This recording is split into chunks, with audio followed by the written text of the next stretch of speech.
तो हाँ जी मित्रों, welcome back with the new horror story. And भाई मैं मजाक करके बता रहा हूँ, पिछले 15 मिनट से मैं अपने बाल सेट कर रहा हूँ। भाई बंदी तो सेट नहीं कर पाया और मैं बाल भी सेट नहीं कर पा रहा हूँ। भाई पता नहीं मेरे बाल अपने आप ही भग रहे हैं एंड बाल को इग्नोर करना। बट आज की जो हॉरर स्टोरी है भाई, वो मुझे मेरे एक अंकल है जहाँ पे मैं रहता हूँ, उन्होंने मुझे बताई थी। एंड ये जो स्टोरी है वो उन्हीं के गाँव की है और ये स्टोरी एकदम रियल होने वाली है। तो भाई आज की वीडियो लिटरली में बहुत ज्यादा खतरनाक होने वाली है। बस पहले ही वीडियो को लाइक करके चैनल को सब्सक्राइब कर दो, क्योंकि भाई अभी हम लोग बहुत डाउन चल रहे हैं। हमारे चैनल पे व्यूज बिल्कुल भी नहीं आ रहे हैं। एक टाइम हुआ करता था जब भाई हमारे वीडियोस पे भाई 5-5 लाख 8-8 लाख 1-1 मिलियन व्यूज आते थे। बट अभी के टाइम पे भाई 1 लाख व्यू मुश्किल से आते हैं, भाई आ भी नहीं पाते हैं। इसीलिए तुम लोग भाई अभी प्यार और सपोर्ट दिखाओ जितना हो सके। वीडियो को लाइक कर दो, चैनल को सब्सक्राइब कर दो और कमेंट कर दो जब तक मैं करता हूँ वीडियो को स्टार्ट।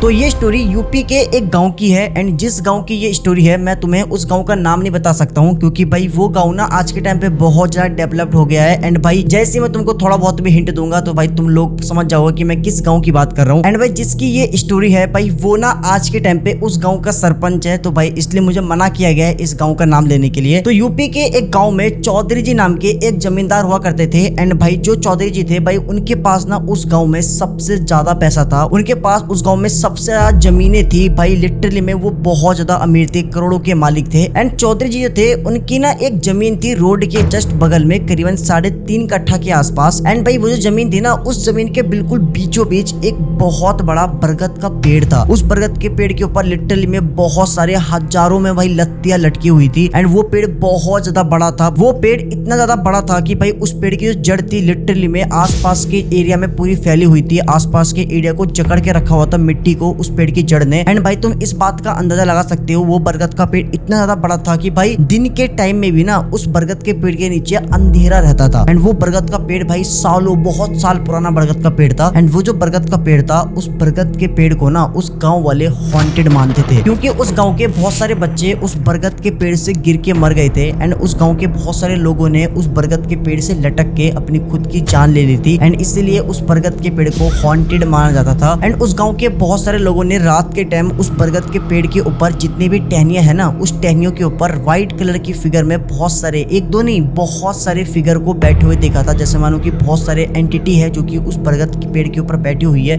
एंड इस तरह की एंटिटी एक दो लोगों ने नहीं, उस गांव के बहुत सारे लोगों ने रात के टाइम उस बरगद के पेड़ के ऊपर देखा था। एंड कुछ लोगों ने उस बरगद के पेड़ के नीचे रात के टाइम एक लेडी को देखा है शादीशुदा जोड़े में। एंड उस लेडी ने घूंघट कर रखा होता है। एंड ऐसा एक दो लोगों ने नहीं, बहुत लोगों ने देखा है रात के टाइम लोगों को उस बरगद के पेड़ से किसी छोटे बच्चे की चिल्लाने की, रोने की आवाज आती है, किसी लेडी की हंसने की आवाज आती है। एंड ऐसा एक दो लोगों ने नहीं भाई, उस गांव के भत्ते लोगों ने, जितने भी लोग उस गांव के अंदर रहते हैं, सभी ने ऑलमोस्ट कभी ना कभी उस पेड़ पे ऐसा कुछ ना कुछ हमेशा देखा ही है। एंड इसलिए उस पेड़ को भाई हॉन्टेड माना जाता था। एंड इसलिए भाई रात के टाइम तो छोड़ो, दिन के टाइम भी कोई उस पेड़ के आसपास भी नहीं जाता था। लेकिन उस जमीन का जो मालिक था चौधरी जी, उनको ना इन सब बातों से घंटा फर्क नहीं पड़ता था, क्योंकि भाई उनके पास ना बहुत ज्यादा जमीनें थी। एंड वो जो जमीन थी जहाँ पे ये बरगद का पेड़ था, वो भी ना ऐसी बंजर पड़ी हुई थी, उसका कोई यूज नहीं था, ऐसे ही रखा हुआ था जमीन। लेकिन अब क्या होता है, धीरे धीरे जब टाइम बीतता है तो कुछ सालों बाद ना उस जमीन के जस्ट आगे, जो मैंने आपको बताया था रोड के किनारे जमीन थी, वो वहां से एक हाईवे निकल जाता है। एंड लिटरली में जब हाईवे निकलता है, जब हाईवे बन जाता है, तो भाई रातों रात उस जमीन की जो कीमत थी वो ऑलमोस्ट करोड़ों में पहुंच जाती है। अब इसके बाद जो चौधरी जी थे भाई, वो डिसाइड करते हैं कि वो जो जमीन है बरगद का पेड़ वाला, वो उस जमीन को बेच देंगे, क्योंकि उसका ना अच्छा खासा प्राइस उनको मिल रहा था। एंड लिटरली में वो जमीन ऑलमोस्ट करोड़ों के आसपास की थी भाई। एंड वो डिसाइड करते हैं कि वो अब इस जमीन को बेच देंगे। लेकिन अब क्या होता है, जैसे वो उस जमीन को बेच तो रहे थे, खरीदने वाले मिल रहे थे, बट जितने भी खरीदने वाले लोग थे उनको जैसे ही पता लगता था कि भाई ये जो पेड़ है वो हॉन्टेड है, ऐसा कुछ हो रखा है भाई पास्ट में इन पेड़ के साथ, तो वो सबसे पहले ये बोलते हैं कि सबसे पहले इस पेड़ को कटवा दो, तभी हम जमीन को खरीदेंगे, हम ऐसे जमीन को नहीं खरीदेंगे। भाई बहुत सारे लोग उस जमीन को खरीदने के लिए आए, बट जैसे भाई उनको पता लगता है इस पेड़ के बारे में, तो भाई वो सबसे पहले यही चीज बोलते हैं, इस पेड़ को यहाँ से कटवा दो, हटा दो, तब हम इस जमीन को खरीदेंगे, वरना हम नहीं खरीदेंगे। अब इसके बाद भाई जो चौधरी जी थे भाई, उनके माइंड में था अब इस जमीन को बेचना है, क्योंकि ये जमीन पहले से बदनाम है, हॉन्टेड पॉन्टेड करके, इसको बेच के हटा देता हूँ, अच्छा खासा पैसे मिल जाएगा मेरे को। अब जो चौधरी जी थे भाई, वो ना पूरे गाँव में जितने भी लकड़हारे थे सबसे बात करते हैं, जो लकड़ी काटते हैं उनसे बात करते हैं भाई पेड़ काटना है, पेड़ काटना है। बट जैसे ही भाई लकड़हारों को लोगों को पता लगता था कि भाई ये जो पेड़ है वो हॉन्टेड है, वो उस पेड़ को काटने से साफ साफ मना कर देते थे। वो चौधरी जी के मुंह पे बोलते थे कि भाई हमें अपनी अपनी जान पे आ रही है। इस पेड़ के पास आज तक जो भी गया है भाई वो वापस बच के नहीं आया है, उसकी किसी न किसी तरीके से डेथ हो गई है, वो पागल हो गया है। हम रिस्क नहीं ले सकते हैं, हम इस पेड़ को नहीं कट करेंगे। चौधरी जी भाई पूरे गाँव में सबको बोलते हैं कि भाई मैं आपको 4 गुना पैसा दूंगा, 10 गुना पैसा दूंगा, बट इस पेड़ को काटो। बट कोई भी एक सिंगल इंसान भी उस पेड़ को काटने के लिए तैयार नहीं था, क्योंकि सभी को उस पेड़ के बारे में पता था भाई वो पेड़ बहुत ज्यादा भूतिया है, हॉन्टेड है, उस पेड़ ने बहुत सारे लोगों की जान ले ली है एंड इसलिए कोई भी रिस्क नहीं लेना चाहता था। अब चौधरी जी बहुत ज्यादा परेशान हो जाते हैं क्योंकि उनको किसी भी तरह उस पेड़ को काट के हटाना था एंड चौधरी जी खुद उस पेड़ को काटने से डर रहे थे क्योंकि उनको सारी चीजें पता थी उस पेड़ के बारे में एंड इसलिए वो खुद उस पेड़ को नहीं काटते हैं। वो कोई ढूंढ रहे थे जो उस पेड़ को काट दे, बट कोई भी तैयार नहीं था उस पेड़ को काटने के लिए। लेकिन इतने में क्या होता है कि उसी गांव में नंदू नाम का एक लड़का था जो कि एक दिन सुबह सुबह अपनी बकरियों को लेकर चढ़ाने के लिए निकलता है, लेकिन सुबह से दोपहर हो जाती है, दोपहर से शाम हो जाती है, शाम से रात हो जाती है, लेकिन अभी तक नंदू अपने घर वापस नहीं लौटा था एंड जिस वजह से नंदू के जो परिवार वाले थे वो बहुत ज्यादा परेशान हो जाते हैं। भाई इसके बाद पूरा गाँव मिलके पूरा गाँव नंदू को ढूंढने लगते हैं एंड भाई ढूंढते ढूंढते गाँव वालों को नंदू जो था वो उसी पेड़ के नीचे मिलता है जो कि भूतिया पेड़ था बरगद का। उसी पेड़ के नीचे नंदू उनको मिलता है रात के टाइम एंड जो नंदू था वो उस पेड़ के नीचे एकदम आलती पालती मार के एकदम बिल्कुल इस तरीके से बैठा हुआ था एंड भाई वो होश में तो था, मतलब उसकी आंखें तो खुली हुई थी बट वो होश में नहीं था। गांव वाले उसको बोलते हैं नंदू तू यहाँ पे क्या कर रहा है, नंदू यहाँ पे क्या कर रहा है, लेकिन नंदू कुछ भी जवाब नहीं देता है। फिर इसके बाद गांव वाले लोग नंदू को हिलाते हैं एंड जैसे ही वो नंदू को हिलाते हैं तभी नंदू अचानक से तो होश में आता है और जैसे ही नंदू होश में आता है वो होश में आते ही सिर्फ एक चीज कहता है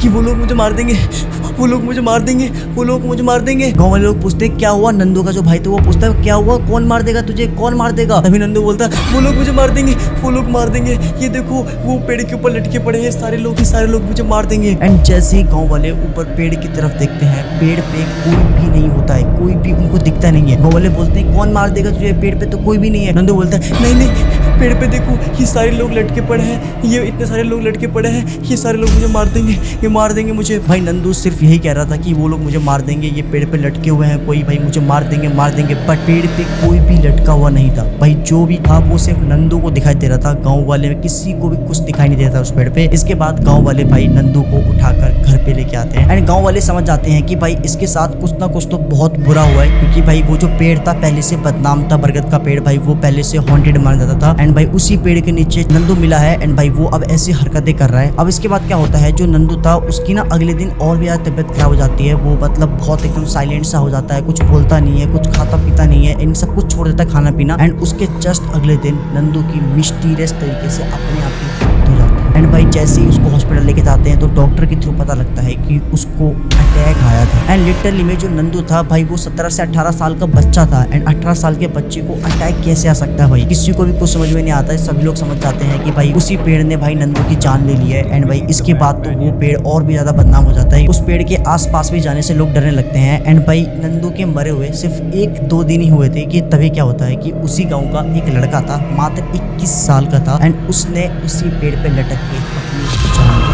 एंड उसके पीछे का रीजन ये था कि उसकी जो गर्लफ्रेंड थी उसने किसी और के साथ शादी कर ली, उसके घर वालों ने किसी और के साथ शादी करवा दी एंड भाई वो चीज ये बर्दाश्त नहीं करवाया एंड वो उस पेड़ पे जाकर अपनी जान दे देता है। एंड जैसे ये चीज उस जमीन का जो मालिक थे चौधरी जी उनको पता लगती है, भाई वो लिटरली में शॉक हो जाते हैं क्योंकि वो जमीन पहले से एक तो हॉन्टेड मान जाती थी, पहले से बदनाम थी एंड लगातार 2 जान चली गई उसी पेड़ की वजह से एंड भाई इस वजह से उस पेड़ की लिटरली बहुत ज्यादा बदनामी होने लगी, उस जमीन की बहुत ज्यादा बदनामी होने लगी कि भाई ये शरापित जमीन है, ये पेड़ जो है शरापित है एंड भाई वो सोचने लगे कि भाई अगर ऐसे ही चलता रहा तो भाई ये जमीन मेरी जो करोड़ों की जमीन है भाई उसे कोई भी नहीं खरीदेगा एंड इसलिए चौधरी डिसाइड करते हैं कि भाई अब वो किसी भी तरह किसी ना किसी को ढूंढ के लाएंगे और उस बरगद के पेड़ को कटवाएंगे। अब क्या होता है उसके जस्ट अगले दिन ही चौधरी जी क्या करते हैं, वो किसी दूसरे गाँव से एक आदमी को पकड़ के लेके आते हैं जिसका नाम था बाबू राम एंड जो बाबू राम था भाई वो बेसिकली एक लकड़हारा था, लकड़ी काटने वाला था एंड वो जो था वो नशेड़ी भी था, मतलब उसको भाई वो शराब वराब बहुत ज्यादा पीता था, उसको कोई शराब पिला देता था एंड उससे कोई भी कुछ भी काम करवा लेता था। जो चौधरी जी थे वो उसको सारी बात बताते हैं, भाई ये जो पेड़ है इसको काटना है, लोग बताते हैं भूतिया पेड़ है, ऐसा है वैसा है, मुझे इस पेड़ को काटना है, मैं तुझे इसके 4 गुना ज्यादा पैसे दूंगा, किसी भी तरह इस पेड़ को काट दे एंड तुझे मैं पौवा दूंगा। एंड जैसे भाई बाबूराम को पता लगता है कि पौवा मिलेगा, 4 गुना ज्यादा पैसा मिलेगा, वो बोलता है मालिक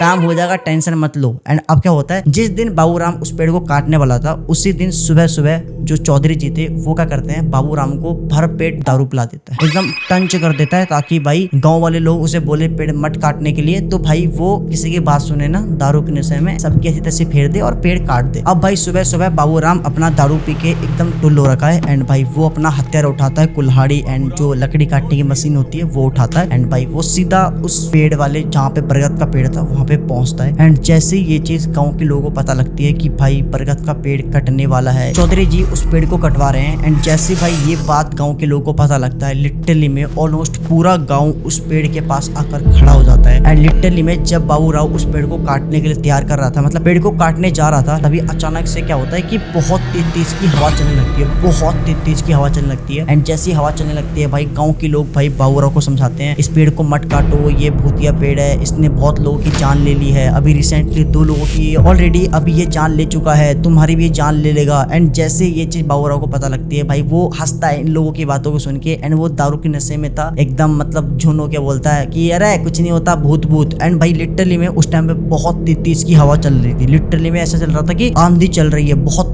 तेज की। एंड बाबू राव सबकी बातों के इग्नोर करता है, वो क्या करता है, वो कुल्हाड़ी उठाता है एंड वो जैसी कुल्हाड़ी से पहला वार उस पेड़ के ऊपर करता है, जैसे वो कुल्हाड़ी बरगद के पेड़ के ऊपर मारता है, पहला वार करता है भाई लिटरली में 1 सेकेंड के लिए जो उस पहले वार की जो आवाज थी वो आसपास में गूंजने लगती है 1 सेकेंड के लिए। और तभी अचानक से जो हवा चल रही थी थोड़ी देर पहले भाई बहुत स्पीड में आंधी चल रहा था, हवा चल रही थी, वो हवा अचानक से बंद हो जाता है एक कुल्हाड़ी के चोट में। जैसे कि एक कुल्हाड़ी वो मारता है उस पेड़ के ऊपर, जो हवा चल रही थी वो हवा एकदम बिल्कुल बंद हो जाती है, हवा एकदम चल ही नहीं रही थी, एक पत्ता तक नहीं हिल रहा था। लेकिन तभी अचानक से पूरा गांव देखता है कि वो जो बरगद का पेड़ था, उस बरगद के पेड़ के ऊपर के जो एक डाली थी, सिर्फ एक डाली वो अपने आप ही हिल रही, मतलब हवा बिल्कुल भी नहीं चल रहा है, आसपास के जितने भी पेड़ थे भाई उनका एक पत्ता तक नहीं हिल रहा है। लेकिन जो बरगद का पेड़ था उसका लिटरली में सिर्फ एक टहनी, पूरा पेड़ नहीं सिर्फ एक टहनी अपने आप ही हिल रहा है, जैसे मानो कि भाई कोई उसको हिला रहा हो, कोई कुछ तो कर रहा हो, उसको हिला रहा हो, बट वहां पे कोई भी नहीं था। एंड जैसे ये चीज भाई बाबू राम देखता है, लिटरली में 1 सेकेंड के लिए तो उसकी भी फट जाती है, बट भाई वो दारू के नशे में था, वो भाई कुछ सोचता समझता नहीं है, वो भाई उस पेड़ को काटना स्टार्ट करता है मशीन से, कुल्हाड़ी से। एंड कंटिन्यू ऑलमोस्ट 3.5-4 घंटे की मेहनत के बाद बाबू राम उस बरगद के पेड़ को काट के गिरा देता है। एंड लिटरली में जब वो बरगद का पेड़ कटने के बाद नीचे गिरता है भाई आसपास पूरा धूली धूल हो जाता है, क्योंकि लिटरली में बहुत बड़ा बहुत विशाल पेड़ था। एंड भाई पूरा लिटरली में पेड़ गिरने के बाद धूली धूल हो जाता है और बहुत सारे लोगों ने लिटरली में उस धूल के अंदर भाई व्हाइट कलर की बहुत सारी फिगर को ना जाते हुए देखा अलग अलग तरफ, जैसे मानो कि भाई कोई तो था उस पेड़ के ऊपर एंटिटी जो कि पेड़ गिरने के बाद अलग अलग भग गई है ना। एंड बहुत सारे लोगों ने पहले ही बताया था कि रात के टाइम उन्होंने उस पेड़ के ऊपर व्हाइट कलर की फिगर में एंटिटी को देखा है, वो भी एक नहीं बहुत सारे एंटिटी को देखा है लोगों ने। एंड लिटरली में धूल के अंदर लोगों ने देखा है एक्चुअल में व्हाइट कलर की एक जैसे दिखने वाली बहुत सारी एंटिटी अलग अलग दिशाओं में निकल जाती है। एंड भाई लिटरली में जब वो पेड़ कटता है भाई पूरा गाँव एकदम सन्नाटा हो जाता है, किसी को कुछ समझ में नहीं आता है, क्योंकि सबके मन में डर था कि भाई कुछ ना कुछ तो होने वाला है, क्योंकि भाई ये पेड़ लिटरली में भूतिया था, हॉन्टेड था। एंड सभी लोग भाई होश उड़ जाते हैं। एंड जो भाई चौधरी जी थे वो बहुत खुश होते हैं कि फाइनली चलो पेड़ कट गया, अब जमीन बिक जाएगी मेरी। एंड जो बाबू राम था भाई वो जिसने पेड़ काटा था बाबू राम, वो भाई गाँव के जो लोग थे उनके सामने हंस के बोलता है अरे अरे कुछ नहीं हो, देख लिया कुछ नहीं होता, भूत भूत सामने काट दिया पेड़, कुछ हुआ मुझे कुछ नहीं हुआ, एकदम बिंदास हूँ मैं, एक पौवा और मारूंगा, जा रहा हूँ घर, बढ़िया आज ज्यादा पैसा मिलेगा मेरे को। क्योंकि चौधरी जी ने भाई बाबू राम जो लकड़ा हारा था उसको एक्स्ट्रा पैसे दिए थे। एंड इसके बाद बाबू राम बढ़िया अपने घर चले जाता है। अब रात के टाइम क्या होता है, बाबू राम जो था वो बढ़िया एकदम पैक बैक मार के बेबी के साथ बढ़िया सो रहा था। एंड तभी अचानक से रात के करीब 12-1 बजे समथिंग जो बाबू राम था उसको ना बहुत तेज की बुखार आ जाता है, बहुत तेज की, लिटरली में विद इन सेकेंड, मतलब थोड़ी देर पहले वो एकदम परफेक्ट था, एकदम ठीक था, लेकिन अचानक से उसका जो शरीर था भाई वो बहुत ज्यादा गर्म हो जाता है। लिटरली में इतना ज्यादा गर्म हो जाता है कि भाई उसकी वाइफ उसको टच करती है ना तो लिटरली में उसको गर्म फील हो रहा था उसकी वाइफ को। उसकी वाइफ बाबू राम को टच तक नहीं कर पा रही थी, इतना तेज का उसको बुखार आ जाता है। बाबू राम की वाइफ करती है, उनके घर में ना बुखार की एक गोली थी, पैरासीटामोल थी। एंड वो क्या करते वो उसको खिला देते बाबू राम को एंड वो सो जाती है। अब क्या होता है वो जब सो जाती है तो रात के टाइम ना करीब 3 बजे समथिंग उसको ना एक अजीब सी आवाज आती है बाबू राम की वाइफ को। एंड वो जैसे उठती है वो दिखती है जो बाबू राम थे वो ना मतलब नींद में कुछ बोल रहे हैं, समझ रहे हो, नींद में कुछ बोल रहा है, लेकिन जो उसकी आवाज थी वो उसकी आवाज नहीं थी, बाबू राम की आवाज नहीं थी। एंड बाबू राम कुछ नींद में बड़बड़ा रहा है एंड मिनट में कुछ सेकंड के अंदर बाबू राम की जो आवाज थी वो बदल रही थी, कभी किसी लेडी की आवाज में, कभी किसी बच्चे की आवाज में, कभी किसी आदमी की आवाज में बाबू राम नींद में कुछ बड़बड़ाए जा रहा है। एंड भाई जैसे ही उसकी वाइफ ये चीज देखती है वो उसको उठाती है, क्या हुआ तुम्हें क्या हुआ। बाबू राम उठता ही नहीं है एंड वो कंटिन्यू कुछ ना कुछ बोले जा रहा है नींद में, कुछ ना कुछ बोले जा रहा है नींद में। तभी उसकी वाइफ पानी लेके आती है एंड वो भाई बाबू राम के ऊपर डालती है। बाबू राम उसमें आता है, वो पूछती है क्या हुआ, तुम क्या बड़बड़ा रहे थे अलग अलग आवाज में, तुम क्या बोल रहे थे। बाबू राम बोलते हैं कि मैं क्या बोल रहा हूँ, मैं तो ठीक हूँ कुछ नहीं। वो इतना बोलता है मैं तो ठीक हूँ कुछ नहीं एंड वो दोबारा सो जाता है। एंड उसकी वाइफ भी इसके बाद सो जाती है। लेकिन जैसे ही उसकी वाइफ सुबह उठती है करीबन 5 साढ़े 5 बजे, वो देखती है कि उसके जस्ट बगल में जो उसका पति था बाबू राम वो है ही नहीं। वो बाहर जाती है, बाहर चेक करती है, कहीं पे भी उसका पति नहीं मिलता है। एंड लिटरली में उसका जो पति था वो उसी गांव में मतलब चौधरी जी का जो जमीन था जहाँ पे बरगद का पेड़ उसने काटा था उसी जगह पे भाई बाबू राम उसको मिलता है उसकी पत्नी को। एंड लोग देखते हैं कि जो बाबू राम था भाई वो लिटरली में वहाँ पे बरगद के पेड़ के पास एकदम बैठा पड़ा है। एंड भाई लिटरली में वो उस बरगद के पेड़ की जो नीचे की जड़ होती है ना वहाँ पे अपना सर पटके जा रहा है, कंटिन्यू अपना सर पटके जा रहा है। गाँव के जितने भी लोग थे सभी लोग भाई वहाँ पे खड़े होकर देख रहे हैं। बाबू राम की वाइफ आती है, वो भी देख रही है कि भाई उसका जो पति है वो कंटिन्यू उस बरगद के पेड़ के जड़ में अपना सर पटके जा रहा है। एंड वो कंटिन्यू चिल्लाई जा रहा है, अलग अलग आवाज में बोले जा रहा है, कभी किसी औरत की आवाज में बोल रहा है, कभी किसी बच्ची की आवाज में बोल रहा है, कभी किसी आदमी की आवाज में, बस खाली इतना बोल रहा है कि बस खाली ऐसा करे जा रहा है, कुछ बोल भी नहीं रहा है, बस खाली मतलब वो कंटिन्यू इस तरह से करे जा रहा है और सर पटके जा रहा है। एंड जैसे ही उसकी वाइफ ये चीज देखती है भाई वो क्या करती है, उनके गांव में एक तांत्रिक बाबा थे जो कि ना भूत प्रेत झाड़ते थे, वो उनको फटाफट लेके आती है। एंड जैसे तांत्रिक बाबा बाबू राम को देखते हैं भाई वो देखते ही समझ जाते हैं कि बाबू राम के अंदर लिटरली में एक दो नहीं बहुत सारी आत्माएं हैं जिसने बाबू राम के शरीर पे कब्जा कर लिया है, बहुत सारी आत्माओं ने बाबू राम को पोजेस्ट कर लिया है। एंड जैसे ये बात भाई वो तांत्रिक बाबा उसकी वाइफ को बताते हैं, लिटरली में जो बाबू राम की वाइफ थी भाई वो भाई तांत्रिक के पैर में गिर के बोलती है प्लीज प्लीज बाबा प्लीज मेरे पति को बचा लो प्लीज। इसके बाद भाई वो जो बाबा थे भाई तांत्रिक बाबा वो भाई उसको पकड़ते हैं, मतलब जो बाबू राम था उसको पकड़ के उठा के लेके आते हैं, उसको बैठाते हैं। एंड भाई वो क्या करते हैं भाई लिटरली में एक पूजा करते हैं। एंड पूजा के थ्रू भाई हवन जो भी होता है हवन सामग्री वगैरह वो सब कुछ अरेंज किया जाता है। उसी टाइम गाँव के सभी लोग भाई उस हवन में मतलब शामिल थे, सभी लोग देख रहे हैं क्योंकि सभी लोग चाह रहे थे कि भाई किसी भी तरह जो बाबू राम था वो बच जाए, क्योंकि ऑलरेडी वो पेड़ बहुत लोगों की जान ले चुका था। एंड बहुत सारे लोगों ने उसको मना भी किया बट बाबू राम ने किसी की बात नहीं सुनी। अब इसके बाद वो तांत्रिक बाबा भाई हवन स्टार्ट करते हैं, पूजा वगैरह कुछ स्टार्ट करते हैं, मंत्र वगैरह पढ़ते हैं। एंड भाई वो बहुत देर तक कंटिन्यू मंत्र पढ़ रहे हैं, बहुत कोशिश कर रहे हैं कि भाई वो बाबू राम के शरीर के अंदर की जो भी जो आत्माएं वगैरह थी सबको हटा दे। काफी देर तक कोशिश करने के बाद भी भाई वो जो तांत्रिक बाबा थे वो भाई कुछ नहीं कर पाते हैं। वो उसकी वाइफ को बताते हैं कि अब बहुत देर हो चुकी है, इन आत्माओं ने भाई इसके शरीर में पूरी तरह से कब्जा कर लिया है, अब मैं कुछ भी नहीं कर सकता हूँ। लिटरली में भाई उसकी वाइफ बाबा के सामने हाथ जोड़ रही है, लेकिन बाबा बोलते हैं कि भाई मेरे हाथ में कुछ भी नहीं है, अब आउट ऑफ कंट्रोल हो गया है, मतलब अब मैं कुछ भी नहीं कर सकता हूँ। वो बाबा अपने हाथ खड़े कर देते हैं। एंड जैसे ये चीज बाबा बोलते हैं भाई उसी टाइम जो बाबू राम था भाई वो उठकर खड़ा होता है और कंटिन्यू वो भागने लगता है, अंधाधुंध भाग रहा है, पूरे गांव में चक्कर लगा रहा है, लोग उसको रोकने की कोशिश कर रहे हैं, वो रुक नहीं रहा है, वो अपना सर पटके जा रहा है, कंटिन्यू उसके माथे से खून निकल रहा है, वो किसी भी पेड़ के पास जा रहा है वहाँ पे सर पटक रहा है, अपना पत्थर अपना सर पटक रहा है, वो मतलब किसी के भी काबू में आ रहा था, वो कंटिन्यू पूरे गाँव में घूमे जा रहा है। फिर इसके बाद बहुत सारे लोग मिलके मतलब गाँव के जितने भी लोग थे सभी लोग मिलके भाई उसको बांधते हैं एंड बांध के उसको घर के अंदर रखते हैं। लेकिन उसके जस्ट अगले दिन बाबू रात हो जाती है। एंड भाई जैसे ये चीज़ गांव वालों को पता लगता है, लिटरली में गांव वाले तो पहले समझ गए थे क्योंकि भाई वो पेड़ ऑलरेडी हॉन्टेड था, उसने काफी लोगों की जान ले ली थी। एंड बाबू राव ने तो भाई उस पेड़ को काट दिया था। लेकिन सबसे शॉकिंग बात तो ये थी कि भाई जब बाबू राव को हॉस्पिटल लेके जाया गया तो डॉक्टर के थ्रू पता लगता है कि बाबू राव की जो डेथ हुई है ना वो ऐसी नहीं हुई है, मतलब उसके शरीर के अंदर के जितने भी बॉडी पार्ट्स थे, किडनी, लीवर, डाइजेशन सिस्टम, मतलब उसका पूरा अंदर का सिस्टम जितना भी था भाई वो सब कुछ पूरा खराब हो गया था। एंड जिस वजह से उसकी डेथ हुई है। एंड भाई सोचो कि कोई इंसान कुछ टाइम पहले तक सब कुछ एकदम परफेक्ट था, एकदम अच्छा था, लेकिन उसने जैसे एक पेड़ को काटा, जिस पेड़ को भाई भूतिया माना जाता था, जिस पेड़ को हॉन्टेड माना जाता था, उस पेड़ को काटने के जस्ट अगले दिन ही उसकी डेथ हो जाती है। ये चीज कैसे पॉसिबल है? इसका मतलब सच में भाई वो जो पेड़ था वो हॉन्टेड था एंड उस पेड़ ने बहुत सारे लोगों की जान ली थी एंड भाई एंड लिटरली में बहुत सारे आत्माओं ने भाई उस पेड़ के ऊपर, मतलब जो भी आत्मा वगैरह रहती थी उस आत्मा ने भाई बाबूराव के ऊपर कब्जा किया एंड उसने जान से मार दिया, क्योंकि बाबूराव ने उनका घर बिगाड़ दिया उन आत्माओं का। उनका जो पेड़ था भाई उस पेड़ को काट दिया इस वजह से भाई। मतलब ये चीज सुनने में कितनी ज्यादा अनरियल लगती है बट भाई एक्चुअल में ऐसा हुआ है। अंकल के गाँव की स्टोरी है। अंकल उस टाइम खुद गाँव में थे, उनके आंखों के सामने ये सारी चीजें हुई है। अंकल ने मुझे सारी चीजें बताई। अंकल की जो मम्मी है वो ना आज के टाइम पे जिंदा है। मैंने उनसे भी ये सारी चीजें पूछी तो भाई उन्होंने मुझे बताया कि हाँ सच में उनके गाँव में ऐसा हुआ था। एंड सोचो कि ये चीज कितनी ज्यादा मतलब डरावनी है भाई, कि एक पेड़ जो इतना ज्यादा हॉन्टेड है कि उसने कई सारे लोगों की जान ले ली एंड भाई